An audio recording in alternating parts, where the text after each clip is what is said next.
Good day. Today I'm going to show how you set up trigger-based automation for PatientXpress. On your practice management software, click on Setup and click on Automation. And then you will need to click on Add button to add the automation.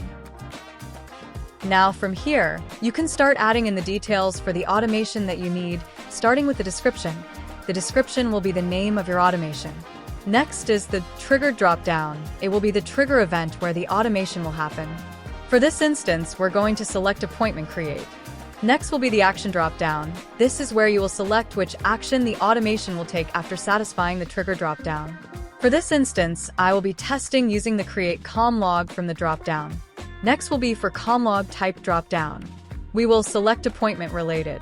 And finally, the message field. You can just follow the format shown on the screen. You can now go ahead and save it. What this automation will do is that every time there is an appointment that is created, it will automatically send an email and SMS message asking the patient to confirm the appointment. And that is it.